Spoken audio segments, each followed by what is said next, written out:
This is a sports catastrophe production. Hey there, ho there. It's Jeff Cutter Diamond. Welcome you to another sports catastrophe on this day. And do know this is the only video for today because I don't have a birthday boy or girl for May 5th.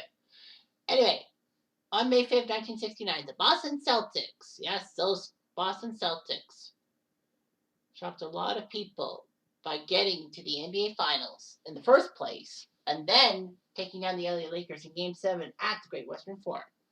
Now, let's put this into context. We need some context. The NBA went from 12 teams to 14. It wasn't the big 30-team superpower we see today. It was 14 teams back in 1968-69. Phoenix and Milwaukee were expansion teams. And ironically enough, they would beat each other in the 2021 NBA Finals, which the Bucks won. The Hawks went from St. Louis, where they had won one title over the Celtics in 1958, to Atlanta. And this was the first time the NBA said, you know what, we need a finals MVP and all that. So there's a lot of things that happened, especially with the Celtics. The Baltimore Bullets, soon to be the Washington Bullets, were the best team in the East, winning 57 games of the 82. The Sixers were second with 55 wins. The Knicks were third with 54. And the lowly Boston Celtics had 48. Not really Celtic-like. With Cincy, Detroit, and Milwaukee in the East, basically, they had troubles. That catching up to Boston. The West saw the Lakers, Hawks, Warriors, and Rockets get in. Now remember, in 1969, the Warriors were in San Francisco, not Golden State. They were in Golden State. And the Rockets were in San Diego, not in Houston. So the weird thing was that the Milwaukee Bucks were in the East and Atlanta were in the West. It should have been the other way around because Milwaukee is west of the, kind of closer to the west than Atlanta. I mean, Atlanta was in Georgia, as I said in my Willis Reed stuff. So anyway, the 1969 playoffs happened. The number 1 seed would take on the number 3 seed. Stupidly, it should be 1 versus 4. But anyway, the Baltimore Bullets were taken out handily by the New York Knicks in 4 games. Baltimore had problems.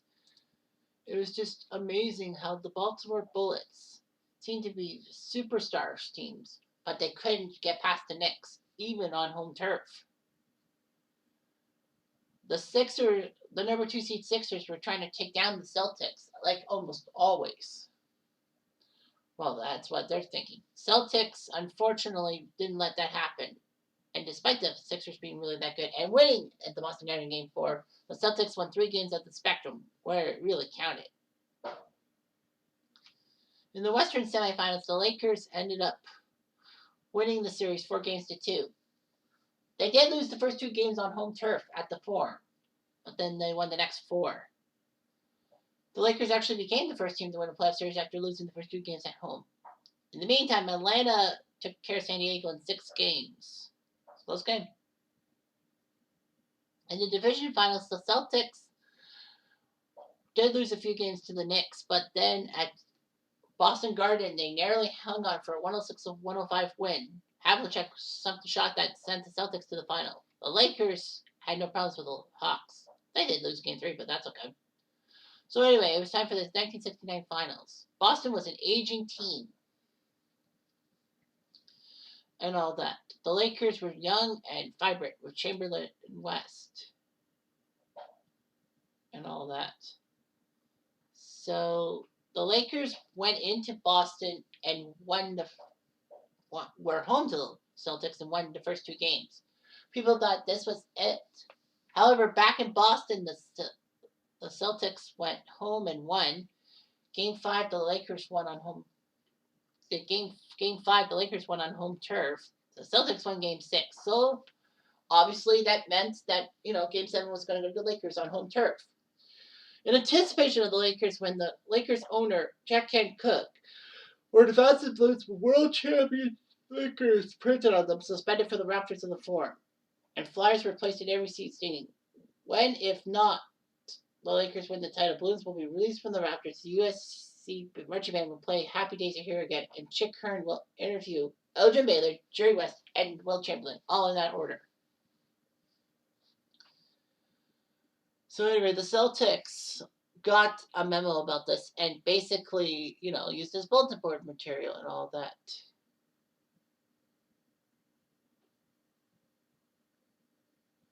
Anyway, yeah. Bill Russell, as player coach, said, you know what?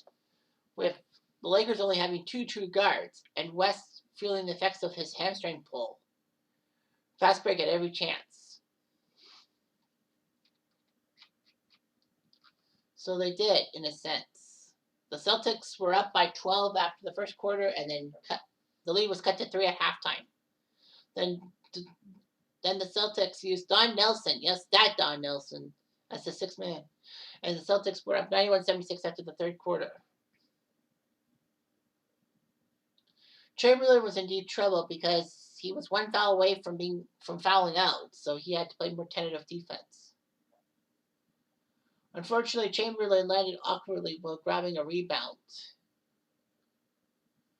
and came to the bench with an injured knee. So down 103-94. However, with 2 minutes left, the Lakers cut it to 103-102. Chamberlain wants to return, but the coach said, "We're doing fine without you." And Chamberlain never got back into the game. However, with 93 seconds left, Keith Erickson knocked the ball out of John Havlicek's hands. Went right to Don Nelson. Yes, so I said that Don Nelson, the coach, who put up an 18-foot shot to beat the clock. And it worked. It hit the back rim, bounced high in the air, and fell through the hoop. Boston was up 105-102. Unfortunately, though, that was the shot that counted, as Boston would go on to win 108-106 and win another title. They're 11th in 13 years.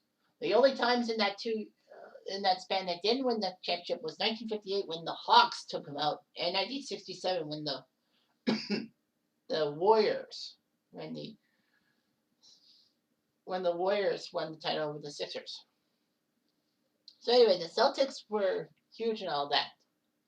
They had Jim Barnes, M. Bryant, Don Chaney, yes, that Don Chaney coach and all that, Mel Brown, John Havlicek, the immortal John Havlicek, Bailey Howell, good small forward, Rich Johnson, Sam Jones, yep, Sam Jones was still playing for the Celtics at that time, Don Nelson, the former coach, the soon-to-be coach, Bud Olson, Bill Russell, of course, player coach, Satch Sanders, and Larry Siegfried. I thought Larry Siegfried played for, the Lakers or something like that, or the Cavaliers, but anyway. Yeah, the Celtics were aging. I mean, you had Havlicek, Sam Jones, Bill Russell, and Satch Sanders on the same team. That was pretty good. But, of course, this would be the end of the Celtics dynasty. Bill Russell retired both as player and coach. The Celtics did win the title in 1976. Well, they tried it. No, they won in 74 and 76. So the Celtics were away from the game for a few years until they came back to it. But yeah, can you imagine 11 titles in 13 years? That's unheard of in any sport. Well, except for on Canadian University basketball, Carleton almost wins every freaking year. So I guess that's kind of a comparison point. A comparison point that needs to be made. I'm sorry, but that's the way I am. Anyway, I'm Jeff Diamond. I do.